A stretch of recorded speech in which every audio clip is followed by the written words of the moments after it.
இந்த நாள்ல நான் சொல்ற வார்த்தை வெளிப்படுத்தின சுவிசேஷம் 1:18. இந்த வசனத்தை பார்க்கும் போது மற்ற வசனத்தோடு பார்க்கிற மாதிரி பார்க்க கூடாது. இந்த வசனத்துல மரித்தேன் ஆனாலும் சதா காலங்களிலும் உயிரோடு இருக்கிறேன். இது பார்க்க ரொம்ப சிம்பிளா தெரியும். இதை ஆராய்ஞ்சு பார்த்தோம்னா முழு கிறிஸ்தவத்தையே இதுக்குள்ள அடக்கி ஆண்டவர் சொல்லியிருக்கிறது. யார் சொன்னார்னா, வானத்தையும் பூமியையும் உண்டாக்கின சர்வ வல்லமையுள்ள தேவனாகிய நம்முடைய கர்த்தர் ஏசப்ப சொல்லி இருக்கிறார். இந்த வார்த்தையின் மூலமா தான் இன்னைக்கு இந்த கிறிஸ்தவமே, இந்த முழு கிறிஸ்தவமும் இதுல அடங்கி இருக்கு. அதுக்கு அடுத்து அவர் சொல்றாரு, நான் மரணத்துக்கும் பாதாளத்திற்கும் உரிய திறவுகோலை உடையவராக இருக்கிறேன் என்று சொன்னார். இன்னைக்கு நம்மளுடைய வாழ்க்கையில இன்னைக்கு கிறிஸ்துவின் உயிர்ப்பானது நம்மள பரலோகத்துக்கு கூட்டி செல்ற அந்த கதவை திறக்கிற வாழ்க்கையா இருக்கு. அந்த கிறிஸ்துவின் உயிர்ப்பு தான் நம்மளுக்கு கிறிஸ்தவத்துல முக்கியமானது. இன்னைக்கு அநேகர் சொல்லுவாங்க, ஏசப்பா கல்வாரி சிலுவையில அறைந்து அவர் உயிர்த்தலா விட்டால் நம்மளுடைய வாழ்க்கையும் விருதா, நம்மளுடைய விசுவாசமும் விருதா, கிறிஸ்தவமும் விருதா. இந்த நாளிலும் கூட அந்த என்ன நம்ம உலகம் தோன்றின முதல் இன்னைக்கு வரை நம்ம பார்த்தோம்னா, உலகத்துல எந்த மனுஷனும் மரித்து உயிர்க்கவில்லை. நல்லா பாத்தீங்கன்னா இதிகாசங்கள்ல சொல்லப்பட்ட மனிதர்கள், அரசியல்வாதிகள், அரசியல் தலைவர்கள், பெரிய பெரிய மகான்கள் யாருமே உயிரோட எழுந்து இன்னைக்கு உயிரோட இல்லை. ஆனா நம்ம இயேசு கிறிஸ்து மாத்திரமே உயிரோட இருக்கிறார். ஹல்லேலூயா. இந்த நாளிலும் கூட இந்த நாளில் கூட ஒரு உதாரணமே சொல்றேனே. என்னுடைய பாட்டி அம்மாவுடைய அம்மா 1936 அவங்க மறிச்சுட்டாங்க. அவங்களுக்கு கர்ப்பமா இருந்தாங்க, நிறமாச கர்ப்பிணி. அம்மை போட்டு அந்த அம்மையினால அவங்க இறந்துட்டாங்க. இறந்த உடனே எல்லாரும் அடக்கத்துக்கு ஏற்பாடு பண்ணிக்கிட்டு இருக்கும் போது, அது நிறைய அந்த நாட்கள்ல இப்படி அம்மையோட இறந்தாங்கன்னா அதுக்கு நிறைய சடங்காச்சாரம் செய்யணும்னு கேட்டாங்களாம். நாங்க ஆண்டவருடைய பிள்ளைகளா இருந்ததுனால அந்த நாட்கள்லயே எங்க குடும்பத்தினர் அதை அலோவ் பண்ணலன்னு சொன்னாங்க. ஆனா 2 மணி நேரம் கழிச்சு பாத்தீங்கன்னா எங்க பாட்டிமா எழுந்து உட்கார்ந்து கை தட்டி பாட்டு பாடினாங்களாம். பாட உடனே எல்லாரும் ஆச்சரியப்பட்டு எல்லாரும் 10 பேர் பயந்து போயிட்டாங்க. அப்ப அவங்க சொல்றாங்க, பாட்டிமாட்ட என்ன நடந்ததுன்னு கேட்டா, அவங்க வீட்டு வாசல்ல இருந்து படியாக வானத்துக்கு ஒரு பெரிய படிப்பண்டியா போய்கிட்டு இருக்கு. நான் அதுல ஏறி ஏறி நான் போய்கொண்டே இருக்கிறேன். அங்க போனா நிறைய பேர் வெள்ளம் அங்கி தச்சு எல்லாரும் ஆண்டவரை துதித்து பாடிக்கிட்டு இருக்கதை நான் என் கண்ணால பார்த்தேன். அதன் மத்தியில ஏசப்பாவை நான் பார்த்தேன். அவர் என்ன கூட்டிட்டு போய் ஒவ்வொரு பகுதியா பரலோகத்தை காட்டினாரு. என் கண்ணால கூட நான் பார்த்தது இல்லை. அவ்வளவு அழகா இருந்தது, அவ்வளவு அருமையா இருந்தது, அவ்வளவு மகிமையா இருந்ததுன்னு சொன்னாங்க. ஆனா நான் ரொம்ப சின்ன பிள்ளைல, அப்ப நான் 1936 அவங்க அந்த இறந்து உயிர்த்த பிறகு நாங்க அதுக்கு பின்னாடி அவங்களுடைய இறப்பு 1970. அவங்க இறக்கும் போது நாங்கெல்லாம் குட்டி குட்டி பிள்ளைங்க, எங்களுக்கு இதை சாட்சியா சொன்னாங்க. என்கிட்ட பாட்டிமா நேரடியாவே சொன்னாங்க. அப்ப ஏசப்பா சொன்னாராம், எல்லா இடத்தையும் காட்டிட்டு, உனக்கு இன்னும் வேலை வரல, நீ கீழே போ அப்படின்னாராம். இல்ல ஆண்டவரே நாங்களாம், இல்ல நீ கீழே போ அப்படின்னு சொல்லி அவங்களை அனுப்பி விட்டாங்களாம். இந்த வார்த்தைகளை நீ பாக்குறவங்கள்ட்ட சொல்லு, பரலோகம்னு ஒண்ணு இருக்குன்றதுக்கு இதுவே ஒரு அத்தாட்சி. நான் என்னுடைய காதல எங்க பாட்டிமா சொல்ல நான் கேட்டிருக்கேன் சின்ன பிள்ளையா இருக்கும் போது.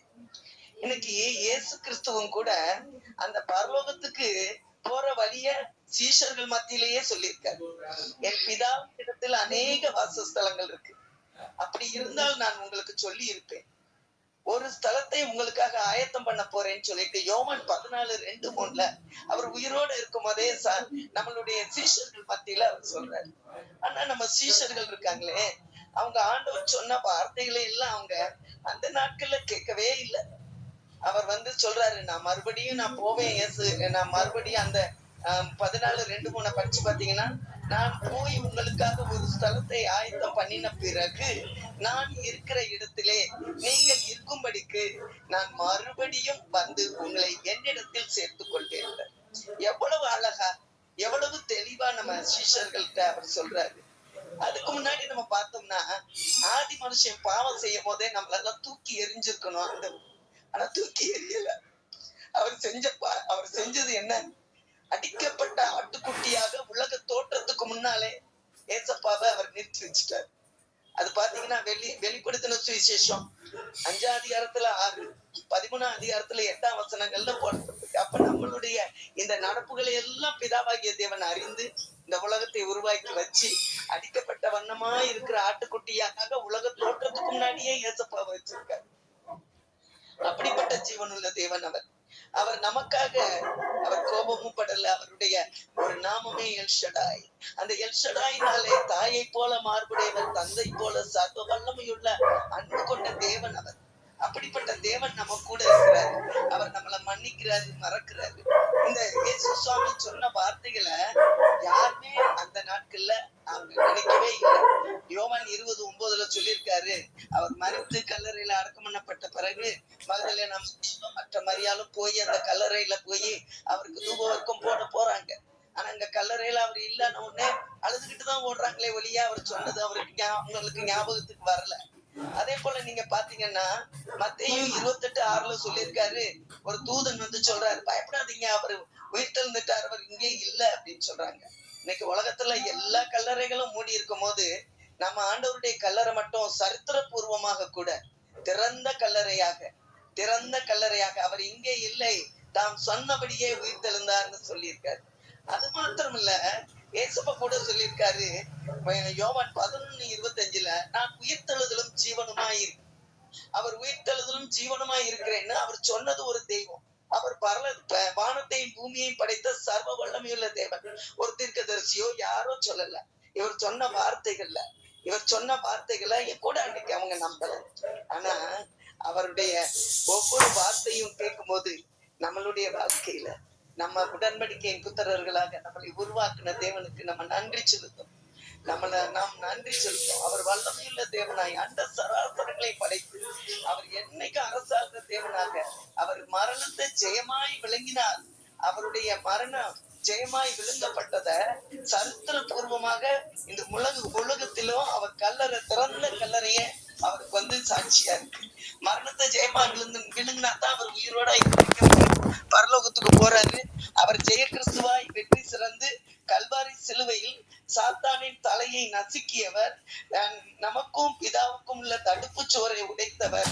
அது மாத்திரம் இல்ல, நியாயப்பிரமாணத்தின் படி ஒரு தப்பு பண்ணாலும் நம்ம வந்து தண்டனைக்கு ஆளாகும். ஆனா அதையுமே தகர்த்து எறிந்துட்டு பகை என்ற தடுப்பு சுவரை தகர்த்து எறிந்து விட்டு அவர் சொன்னபடி நம்மளை ஆண்டவருடைய பிள்ளைகளாய் மாற்றுவதற்கு அவர் விருப்பம் கொண்டவராய் இருந்தார். அவரை எந்த போட்டோலையும் கல்லறையிலையும் அடுக்கி வச்சு அழகே பார்க்க முடியாதுங்க. அவருடைய திறந்த கல்லறையை நான் கற்பனை பண்ணி பார்த்தேன். ஏசப்பா உயிர்த்தெழுந்த போது அந்த கல்லறை பயங்கர பெரிய கல்லு, அதை கொண்டுதான் அந்த கல்லறையை மூடி வச்சிருந்தாங்க. அப்ப அவருடைய உயிர்ப்பிக்கும் வல்லமை எவ்வளவு மகிமையானது. அவர் வெளியே வரும்போது அந்த கல்லறையில் இருக்க கல்லு புரட்டப்படும் போது அதன் சத்தம் எவ்வளவு பயங்கரமா இருந்திருக்கும். அந்த உயிர்ப்பிக்கும் வல்லமையினால நிரப்பப்பட்டவர் தான் நம்முடைய நாதர் இயேசு கிறிஸ்து மரித்தோரிலிருந்து அடைந்தவர்களின் முதல் பலனா இருக்கிறான்னு சொல்லிட்டு 1 கொரிந்தியர் 15:20 நம்ம வாசிக்கிறோம். அவரே நாம் பரலோகத்துக்கு செல்வதற்கு வழியாக இருக்கிறார். நானே வழியும் சத்தியமும் ஜீவனுமா இருக்கிறேன்னு சொல்லியிருக்கார். இந்த உயிர்த்தெழுந்த தேவன் எதற்காக உயிர்த்தெழுந்தார்? அவர் உயிர்த்தெழுந்தது எதற்காக? நம்ம அதை ஒரு நிமிஷம் யோசிச்சு பார்த்தோம்னா கூட முடியாத ஒரு பெரிய காரியம். பிரிவினை என்ற தடுப்பு சுவரை உடைக்கிறாரு. அவர் தடுப்பு சுவரை உடைத்தது மாத்திரமல்ல, அவர் உடைச்சிட்டு அவர் பாவங்கள்ல நம்ம வந்து இன்னைக்கு அவர் அந்த தடுப்பு சுவரை உடைச்சனாலதான் நமக்கும் பிதாவுக்கும் இடையில இருக்கிற அந்த பாவம், நம்மளுடைய அக்கிரமங்கள் எல்லாம் ஆண்டவருடைய அந்த சரீரத்தின் வழியாக கடந்து சென்று அந்த நம்மளுடைய பாவங்களை மன்னிச்சு அக்கிரமங்களை மன்னிக்கிறதுக்கு அது ஏதுவாயிருந்தது. அந்த பரிசுத்தமுள்ள தேவன் ஒரு குமாரனை பாவத்துக்கு பரிகாரியாக பலி கொடுத்துட்டார் நம்ம ஆண்டவரை. அப்ப அவர் பாவத்துக்கு பலி கொடுத்த அந்த கல்வாரி சிலுவையில அவர் ரத்தம் சிந்தப்படவில்லை என்றால் நமக்கு பாவ மன்னிப்பே கிடையாதுங்க. எபிரேயர் 9:22 சொல்லப்பட்டிருக்கு, ரத்தம் சிந்துதல் இல்லாமல் பாவ மன்னிப்பே இல்லை. 1 சொல்லிருக்கு, சகல பாவத்தையும் இயேசு கிறிஸ்துவின் ரத்தம் தான் கழுவி சுத்திகரிக்குது. அப்ப அவருடைய ரத்தம் சிந்தனைனா இன்னைக்கு இந்த உலகத்துல பாவ மன்னிப்பு இருக்காது. இன்னைக்கும் நம்ம பழைய ஏற்பாடு பக்தர்களை போல அந்த முற்றுப்பெறாத வாழ்க்கையை தான் வாழ்ந்து கொண்டு இருப்போம். நல்லா நம்ம பார்த்தோம்னா இந்த கல்வாரி ரத்தம் தான் நம்மள ஒரு மனுஷனுக்கும் பிதாவுக்கும் இடையே உள்ள தடுப்பு சுவரை உடைத்து அவரோட நம்ம உறவு கொள்ள அந்த சமாதானம் கிருபையும் நம்மளுக்கு கிடைக்குது. அந்த கல்வாரி சிலுவையில உள்ள ரத்தத்தினால அவருடைய மாம்சத்தின் வழியாய் நம்ம புதிய ஜீவனுக்குள்ள கடந்து செல்லும் போது நமக்கு கிடைக்கிறது சமாதானமும் கிருபையும். அது அழகா நம்ம வாசம்னா எபேசியர் 2:18 அழகா சொல்லப்பட்டிருக்கு. இன்னும் நம்ம பார்த்தோம்னா அழகா ஆண்டவருடைய ரத்தத்தினால இந்த வார்த்தையை கொண்டுதான் நம்ம பரலோகத்துக்கு போறதுக்கு முதல் காரணம் ஏசப்பா தான். அந்த முதல் பலன் ஏசப்பா தான். அவர் இல்லைன்னா இன்னைக்கு கிறிஸ்தவம் கிடையாது. உலகத்துல எந்த மனுஷனும் பரலோகம் போயிருக்க முடியாது. பரலோகத்தின் கதவு அடைக்கப்பட்டிருக்கும். ஒரு உலக ஞானி இன்னைக்கு சொல்லிக்கிறார், தினகரன் அங்கிள் இறந்து 16 ஆண்டுகள் முடிந்துருச்சு. இந்த நாள்ல அவர் சொன்ன ஒரு வார்த்தையை நான் சொல்றேன். ஒரு உலக ஞானி சொல்றாரு, மரண படுக்கையில இவருடைய என் பரலோக தரிசனம்ன்ற புத்தகத்தை படிச்சிருந்தீங்கன்னா இதை பார்த்திருப்பீங்க.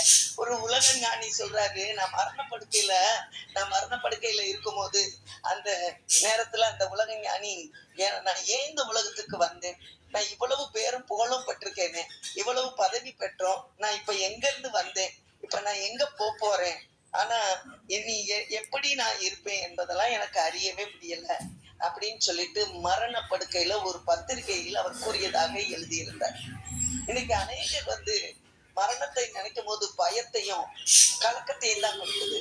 அமெரிக்க தேச உலக பிரசித்தி பெற்ற பில்லி கிரஹாம் மறக்காம இருக்க முடியாது. நம்ம ஜெனரேஷன்ல நம்மளுடைய இந்த நூற்றாண்டுல அவர் தன்னுடைய 99வது வயதுல மரணம் அடைஞ்சார். அவர் மரணம் அடையும் போது அவர் சொல்றாரு, அவரை மரண தருவாயில இருக்கும் போது பார்த்தவங்க எல்லாம் பார்த்து சொல்றாரு, நீங்க என்னிட்ட பில்லி கிரஹாம் அவர் இறந்துட்டாருன்னு சொன்னா யாரும் நம்பாதீங்க, அவருடைய குடியிருப்பு மட்டும் மாறி இருக்கு, விலாசம் மட்டும் மாறி இருக்கு என்று சொன்னாரு. யார் கேட்டாலும் அதைத்தான் சொல்லணும், என் விலாசம் மட்டும் மாறி இருக்குனாராம். எத்தனை உண்மை நம்ம பைபிள்ல போட்டிருக்குல்ல, 2 கொரிந்தியர் 5:1 நம்முடைய குடியிருப்போ பரலோகத்துலதான் இருக்கு. இன்னைக்கு நம்ம இங்க ஒரு குடியிருப்பு நிரந்தரமற்ற குடியிருப்புலதான் நம்ம இருக்கிறோம். அப்படிப்பட்ட குடியிருப்புல நம்ம வாழ்ந்து கொண்டிருக்கிறோம். இந்த நாள்ல ஒரு சகோதரி பிசாசு பிடியில ரொம்ப கஷ்டப்பட்டு வந்தாங்க. வரும்போது நான் சொன்னேன், இயேசு கிறிஸ்துவின் ரத்தத்தால மட்டும்தாங்க இந்த மகளை பாதுகாக்க முடியும். இந்த மகளை அந்த அந்த பாவங்களை அறிக்கையிட்டு ஆண்டவர்கிட்ட மனம் திரும்பினா அது ஆண்டவர் அறியாத பிள்ளை. மனம் திரும்பினா ஆண்டவர் கண்டிப்பா இந்த பிள்ளைக்கு விடுதலையை கொடுப்பாருன்னு சொன்னேன்.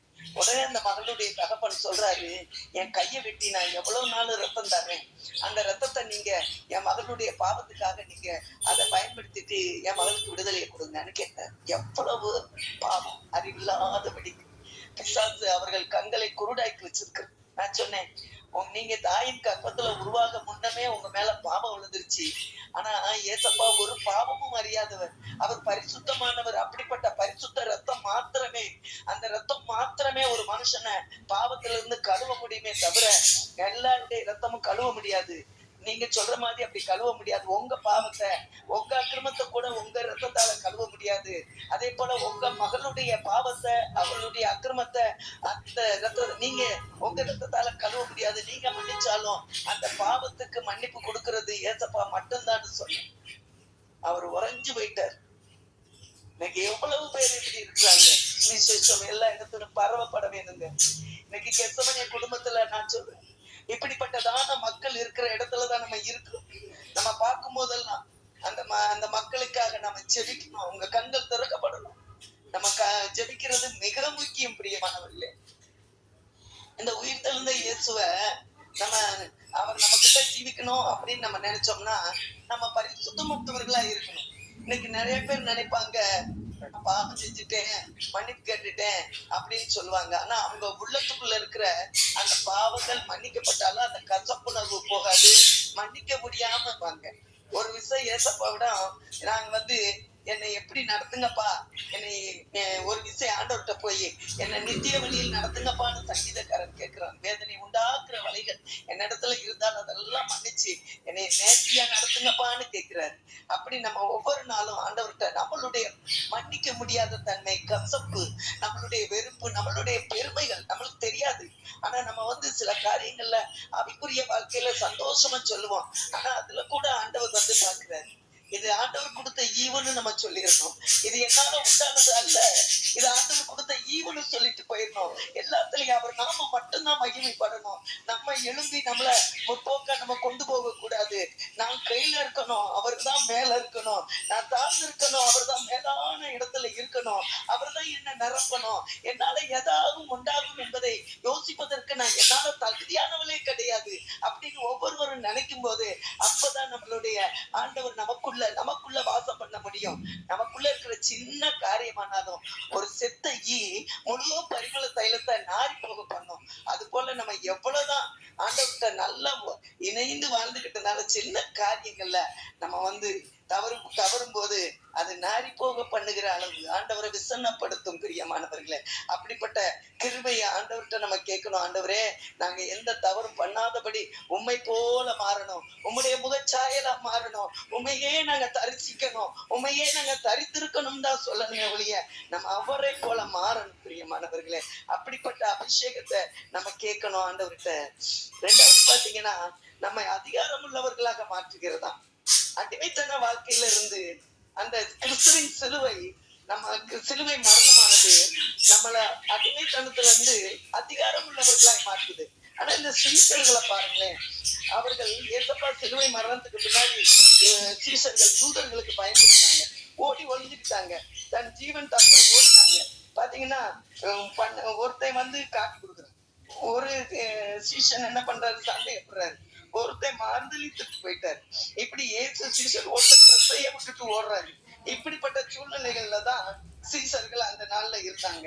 அவங்க மனநிலை, அவங்க சொன்ன வார்த்தைகள் எல்லாம் ஆண்டவர் பேசின அந்த வார்த்தைகள் அவங்களுடைய மனசுல ஒண்ணுமே பதியல. அவங்க தங்களுடைய சொந்த வேலைக்கு போயிட்டாங்க, பயந்துட்டாங்க. ஆனா இன்னைக்கு நம்ம யார், நம் தேவன் எப்படிப்பட்டவர் என்பதை புரிந்து கொள்ளாத நிலையில் இருக்கிறோம்னா, எபிரேயர் 6:13 எனக்கு ரொம்ப பிடிக்கும். பிரியமானவர்களே, தமிழும் பெரியவர் ஒருவரும் இல்லாத காரணப்படினால தன் பேரில் தானே ஆணையிட்டு கொடுத்த வல்லமையுள்ள தேவன் அவர். இன்னைக்கு நம்ம ஆதி மனுஷன் பாவம் பண்ணிட்டு அக்கிரமங்கள் அவரை வேதனைப்படுத்தி அவர்லாம் அழுதுருக்காரு. எப்படி சொல்றாரு, நான் தேவனானால் எனக்கு கொடுக்கிற மகிமை எங்க, நான் கர்த்தரானால் எனக்கு கொடுக்க வேண்டிய கணம் எங்க. ஆண்டவர் அங்கலாய்ப்பின் சத்தம் கேட்குது இல்லையா? அந்த சத்தத்தின் மத்தியில நம்ம ஆண்டவர் நம்ம அப்படிப்பட்ட மக்களுக்கு அவர் சொல்றாரு, ஆபிரகாமுக்கு கொடுத்த அதே வாக்குத்தத்தம் தானே நம்மளுக்கும். அவர் சொல்றாரு, நானே தன்னிலும் பெரியவர் ஒருத்தர் இல்லாதனால தாமேலேயே ஆண்டவர் உடன்படிக்கை பண்ணி நம்மளுக்கு வாக்குத்தத்தங்களை கொடுத்திருக்கிறார். இன்னைக்கு வேதத்துல இருக்கிற அத்தனை வாக்குத்தத்தங்களும் ஆண்டவரால் கொடுக்கப்பட்ட வாக்குத்தத்தங்கள் அத்தனையும் அவர் மேல அந்த வாக்குத்தத்தத்தின் உடன்படிக்கை அவர் மேல இருக்கு. பிரியமானவர்களே, அந்த வார்த்தையின்படியே தான் நம்மளை ஆசீர்வதிக்கிறார், நம்மளை அவர் வழி நடத்துகிறார். அவர் அப்படி நம்மளுக்கு வாக்கு கொடுத்தவர் கல்வாரி சிலுவையில அவர் உடனே அந்த அடிமைத்தன வாழ்க்கையிலிருந்து, பிசாசுக்கு அடிமைத்தன வாழ்க்கையிலிருந்து நம்மளை மீட்டெடுத்து ரத்தத்தினால் கழுவி சுத்திகரித்து நம்மளை பரிசுத்தப்படுத்தி அவருடைய சொந்த பிள்ளைகளாய் நம்மளை மாற்றுறாரு. ரோமர் 8:15 அவர் நம்மளை சொந்த பிள்ளைகளாய் மாற்றி அதிகாரம் கொடுக்கிறார். அப்பாவுக்கு பிள்ளை சொந்தம்னா அப்பாவுடைய அதிகாரம் ஃபுல்லா நமக்கு, அப்பாவுடைய அதிகாரம் ஃபுல்லா நமக்கு. லூக்கா 10:19 சர்ப்பங்களை தேள்களை மிதிக்கிற வல்லமையை நம்மளுக்கு கொடுத்திருக்கிறாரு. சத்ருவின் சகல வல்லமைகளை மேற்கொள்ளுகிற அதிகாரத்தை கொடுத்திருக்கிறாரு. அப்போஸ்தலர் 10:38 அவர் நன்மை செய்கிறவராக சுற்றி திரிந்தார். அவர் பாவத்திலையும் அந்த பிசாசு கட்டுகள்ல இருக்கிறவங்கள விடுவிக்கிறதுக்காக சுற்றி திரிந்தார். அவருடைய வல்லமைகள் நமக்கு கொடுக்கப்பட்டிருக்கிறது. அப்போஸ்தலர் 3:4-6 அதே அந்த வார்த்தைய அவர் அதிகாரத்தை அப்பதான் எடுக்கிறாங்க. எப்ப நம்ம அப்போஸ்தலர்ல ஆண்டவருக்காக அந்த பெந்தேகோஸ்தே நாள் வரும்போது அந்த அபிஷேகத்துல நிறைந்து அவர்கள் மேல் வீட்டை அனுபவத்தின் மூலமாய் அந்த முன்மாறி மழையில அவங்க அபிஷேகத்தை பெற்ற போது அவர்களுக்குள்ள இறங்கின பரிசுத்த ஆவியானவர் அவர்களை பலப்படுத்தி பிறவி சப்பானியான ஒருத்தரை பேதுருவும் யோவானும் இயேசு கிறிஸ்துவின் நாமத்தினால எங்களுக்கு கொடுக்கப்பட்ட அதிகாரத்தின் நீ எழுந்து நடந்து சொல்றாங்க. எங்கிட்ட பொண்ணு கிடையாது, வெள்ளியும் கிடையாது, அவர் வார்த்தையின் அதிகாரம். லாசருவை பார்த்து சொல்றார், வெளியே வா. நினைச்சு பாருங்க, 4 நாள் ஆச்சு, நாரி போன உடம்புக்குள்ள கட்டப்பட்ட சூழ்நிலை, கல்லறைக்குள்ள அடக்கப்பட்டு கல்லறையை பரட்டுங்க, லாசருவே வெளியே வா. அந்த சத்தம் எவ்வளவு பயங்கரமான சத்தம்! அது உயிர்ப்பிக்கும் வல்லமை. அந்த வல்லமையை கொண்ட தேவன் தான் நம்ம தேவன். அவர் அதிகாரமுள்ள வார்த்தையினால நாமும் கூட அவர் எவ்வளவேனும் சந்தேகப்படாம நம்ம அவரை விசுவாசித்தால் அவர் செய்கிற கிரியையும் நம்ம செய்வோமா? அதிலும் மேலான கிரியைகளை நம்ம செய்வோம்னு வாக்கு கொடுத்திருக்கிறார் யோவான் 14:12. இன்றைக்கு நீங்களும் நானும் அவர் நாமத்துக்கு அவர் நமக்கு தந்துள்ள அதிகாரத்தை பயன்படுத்தும் போது ஒரு வெற்றியுள்ள வாழ்க்கை வாழ முடியும். பிரியமானவர்களே, வெற்றியுள்ள வாழ்க்கை வாழ முடியும். ஒரு ஊழியர் ஒரு பிள்ளைக்கு ஜோம் பண்றாங்க. ஜோம் பண்ணும் போது அந்த பிள்ளைகிட்ட சொல்றாங்க, அந்த பயங்கர கட்டுகளோட இருந்தப்ப எல்லாத்தையும் ஒன்னொன்னா ரிலீஸ் பண்ணி கடைசியில பார்த்தா ஒரே ஒரு பிசாசு மட்டும் அதை போகவே இல்லை.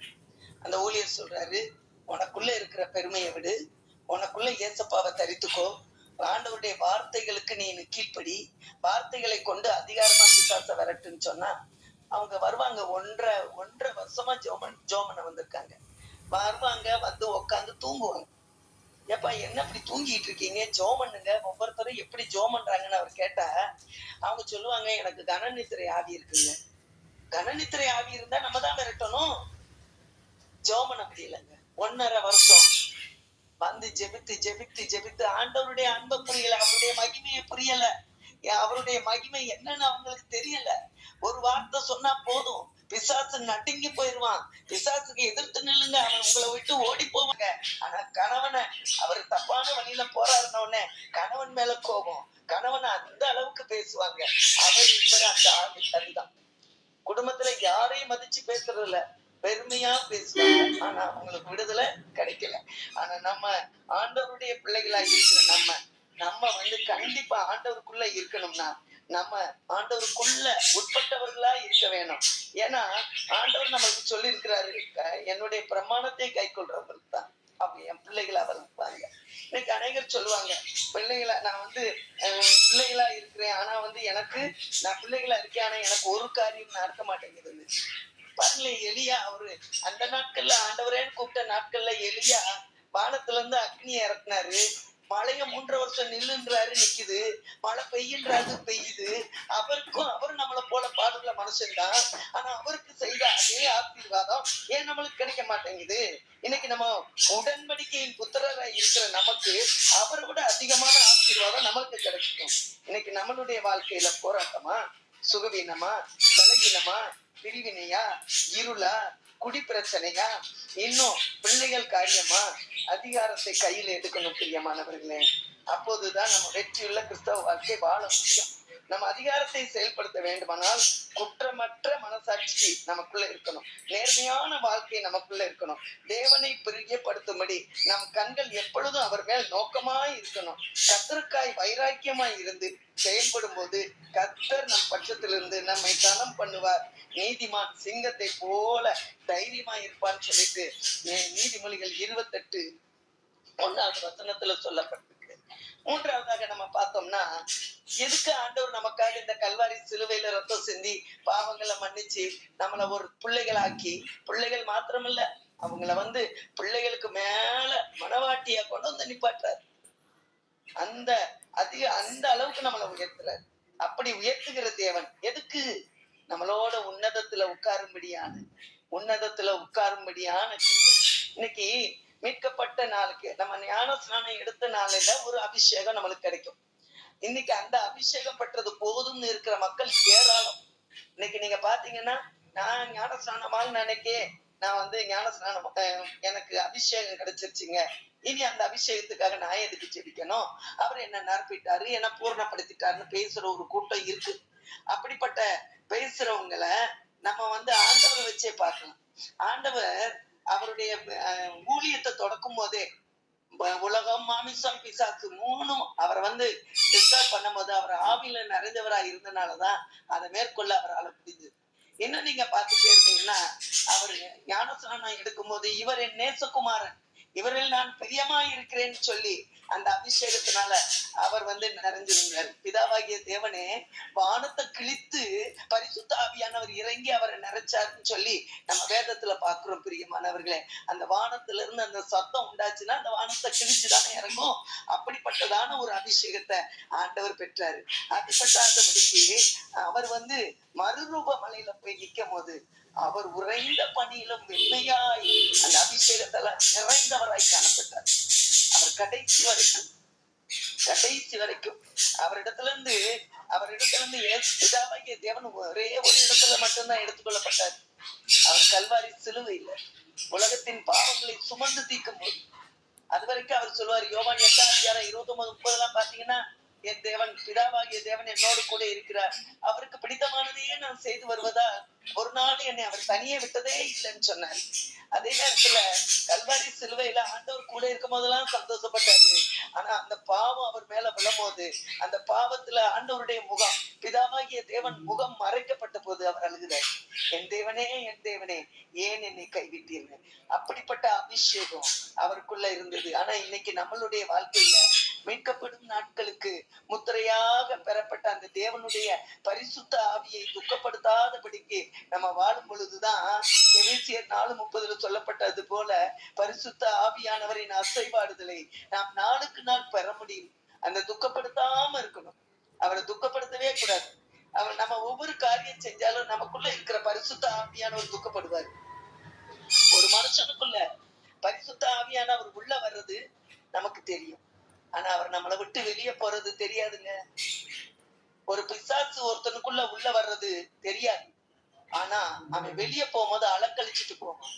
அதே போலதான் இன்னைக்கு நம்மளுடைய வாழ்க்கையில பரிசுத்த ஆவியானவரை நம்ம பெற்று பெற்று பெற்று இருந்துட்டு நம்ம அப்புறம் அதை கேர் பண்ணாம விட்டுட்டோம்னா பரிசுத்த ஆவியானவர் கொஞ்சம் கொஞ்சமா நம்ம ஜெப ஜீவியம், நம்மளுடைய பைபிள் ரீடிங், நம்மளுடைய தனி ஜெபம் எல்லாவற்றிலும் நம்ம பின்தங்கி அடைய அடைய அடைய நமக்குள்ள பரிசுத்த ஆவியானவர் கொஞ்சம் கொஞ்சமா வெளியே போவார். ஆனா கிருபை இருக்கும். ஆனா பரிசுத்த ஆவியானவர் வெளியே போனது நமக்கு தெரியாதுங்க. அதனால அவர் உன்னதங்களில் அவர் உட்கார வைக்கிறதுக்கு எதுக்காங்கன்னா நம்மளை பரிசுத்தப்படுத்தி அவர் நம்ம கூட வாசமா இருக்கணும்னு சொல்லி அவர் விரும்புறதுனால தான் நம்மளை பரிசுத்தப்படுத்துறார்.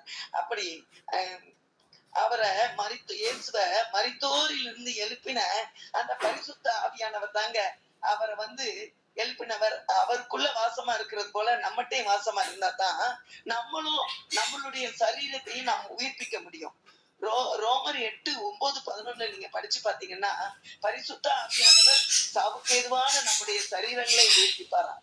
நமக்குள்ள அந்த பரிசுத்த ஆவியானவர் இல்லாதான் ஒரு மனுஷன் இறந்து போன பிறகு அவருடைய படுக்கை அறையில பார்க்கும்போது ஒரு மனுஷன் பரிசுத்தமான அவன் நரகத்துக்கு போவான்றது அந்த முகத்தை பார்த்தாலே தெரிஞ்சிடும். ஒரு மனுஷனுக்குள்ள பரிசுத்த ஆவியானவரோட அவன் உடன்பட்டு அவன் இசைந்திருந்த வாழ்க்கையோட வாழ்ந்து அந்த ஜீவன் பரப்புட அந்த உடலை விட்டு வெளியேறும் போது அந்த முகத்துல அந்த அந்த ஆவி ஆத்மா இருக்கு பாத்தீங்களா, அந்த ஆத்மா அந்த இயேசு கிறிஸ்துவின் சாயலோட நம்ம சாயலும் சேர்ந்து அப்படி பெறப்படும் போது நம்ம சரீரம் சந்தோஷப்படுங்க. அப்ப நீங்க பாருங்களேன், ஒரு மரணத்தை தழுவுற ஒரு கிறிஸ்தவனுக்கும் மற்றவங்களுக்கும் உள்ள வித்தியாசத்தை நீங்க பாத்தீங்கன்னா, தேவ பிள்ளைக்கும் மற்றவர்களுக்கும் உள்ள வித்தியாசத்தை அந்த மரண நாள்ல அந்த முகத்தை பார்த்தே கண்டுபிடிச்சிடலாம். இது கிறிஸ்துவனுடையவர்கள், இவர்கள் கிறிஸ்துவினுடையவர்கள், கிறிஸ்துவின் அச்சு அடையாளங்களை தரித்தவர்கள் என்று சொல்லும் அளவிற்கு அவங்க முகத்துல அந்த பிரசன்னம் இருக்கும். நான் நிறைய பேரை பார்த்திருக்கேன்.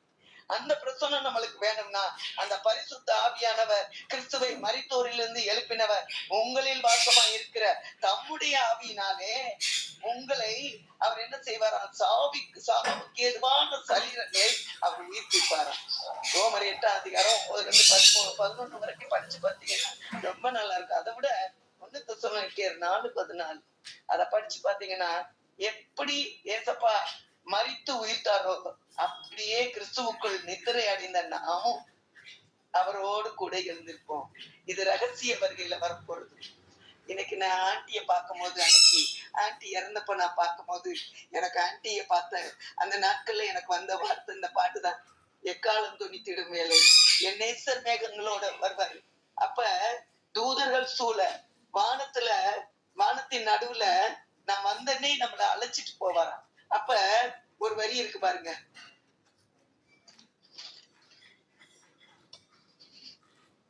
பரலோக வாசல் திறக்கும், கர்த்தரின் ஜனம் அதில் நுழையும். பரலோக வாசல் திறக்கும், கர்த்தரின் ஜனம் அதில் நுழையும். தூதர்கள் கூட்டம் பாடி துதிக்க, பெண்ணுடை தரிப்பேன் துதிப்பேன். பறந்திடுவேன், நான் பறந்திடுவேன், அழைப்பின் குரல் கேட்டு பறந்திடுவேன். மத்திய வானில் வந்து நிற்கும் மன்னவர் பாதம் சரணடைவேன். அந்த ரகசிய வருகையில் அந்த பரலோகம் திறக்கும் போது அதுல கர்த்தரின் ஜனம் அதுல நுழையும். அதுல ஆண்டியும் நுழைவாங்க. ஆனா நம்ம உயிரோடு இருக்க நாமும் நுழையணும். அவங்க எப்படி இருக்கணுமா? கர்த்தரின் சித்தம் செய்து முடிக்கிறவங்க தான் நுழைய முடியுங்க. ஒரு நாள் தவிச்சு கிடக்குற இந்த உலகத்துல நம்ம தப்பி சென்று அவரை போய் பிடிச்சிடணும். தவித்திடும் உலகம் ஒரு நாள் தப்பி செல்வேன் நான் விரைவாய், கர்த்தரின் சித்தம் செய்து முடிப்போர் ஆனந்தம் பாடியே விரைவர், ஆனந்தம் பாடியே விரைவர். தவிச்சு போன உலகத்துல நம்ம தப்பி சென்று ஓடிடணும் ரகசிய வருகையில. கர்த்தரின் சித்தம் செய்து முடிக்கிறவங்களை மட்டும்தான் ஆனந்தம் பாடி அந்த இடத்துல விரைந்து போக முடியுங்க. அந்த எக்காலம் தொடித்திடும் வேலை ரகசிய வருகையில ஆண்டவர் முதலாவது கிறிஸ்துவுக்குள் மரித்தவர்கள் உயிர்ப்பாங்க.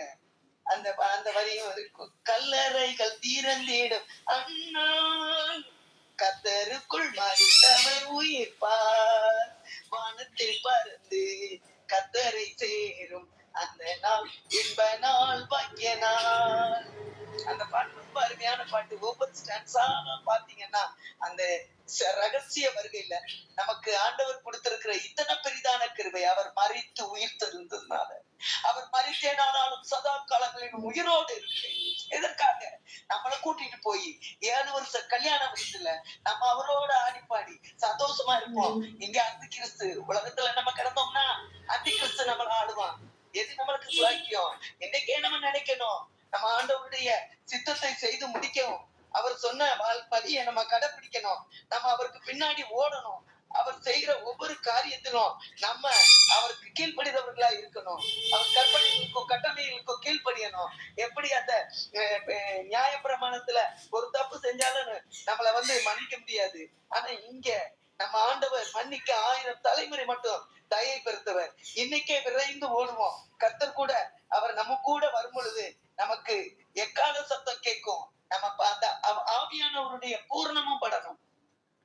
நல்லா பாருங்க, 10 கன்னிகைகள், அதுல 5 கன்னிகைகள் ரட்சிப்பின் அனுபவம் மட்டும்தான் இருக்கு. இன்னொரு 5 கன்னிகைகள் பூர்ணப்பட்டுட்டாங்க ஆவிக்குரிய வாழ்க்கையில. அவங்க பரலோகத்துக்கு ரகசிய வருகையில எடுத்துக்கொள்ளப்பட்டாங்க. இவங்க கைவிடப்பட்டாங்க. நம்மளுடைய வாழ்க்கை ஏனோதானோன்னு இருக்கக்கூடாது. இந்த கடைசி கால அபிஷேகத்தின் வல்லமை அது தீர்க்க தரிசன ஆவியை கொண்டதாக இருக்கும். நம்ம கர்த்தருடைய மனதில் இருக்கிற வேதனைய நமக்கு அவர் சொல்ல, நாம் அதற்காக கண்ணீர் மல்கி ஜெபிக்க, இந்த தேசத்தில் இருக்கிற மக்களுக்காக நாம் கண்ணீர் விட்டு ஜெபிக்க, அவங்க ரட்சிப்புக்காக அவர்களும் நம்மளோடு சேர்ந்து பரலோகத்துல பரம கானான்ல தேவனை தரிசிக்க, தேவனோடு துதிக்க, ஆராதிக்க நம்ம கூட போகணும். அவர்களையும் சேர்த்து கொண்டு போகணும். அப்பதான் ஆண்டவர் பிரியப்படுவார். ஒரு மனுஷனும் கெட்டு போக கூடாது, எல்லாரும் ரட்சிக்கப்படணும். அதுதான் அவருடைய திட்டம். அதனால தன்னுடைய குமாரனையே கொடுத்தவரு. அவர் எப்படி எல்லா மக்களும் விட்டுட்டு இன்னைக்கு அவர் இறங்கி வந்தாருன்னா, பாவம் பாதி உலகத்துல பாவம் மேலிட்டபடியா பாதி பேர் பரலோகத்துக்கு வரவே முடியாதுங்க. ஜெபிக்கணும், நம்ம ஜெபிக்கணும். இறுதியா நான் ஒரு வார்த்தை மட்டும் சொல்லி என்ன முடிக்கிறேன். ஜெயம் கொள்ளுகிறவன் எவனோ, அதாவது ஆண்டவருடைய சித்தத்தின்படி செய்து, நம்ம அவருடைய திட்டத்தின்படி செய்து, நம்ம ஆண்டவரை தரிசிக்கும் போது ஜெயம் கொள்ளுகிறவன் எவனோ அவனுக்கு வெண்வஸ்திரம் தரிக்கப்படும். ஜீவ புஸ்தகத்தில் இருந்து அவனுடைய நாமத்தை நான் கிறுக்கி போடாமல் என் பிதா முன்பாகவும் அவருடைய தூதர் முன்பாகவும் அவன் நாமத்தை அறிக்கை பண்ணுவேன்னு சொல்லியிருக்கிறார்.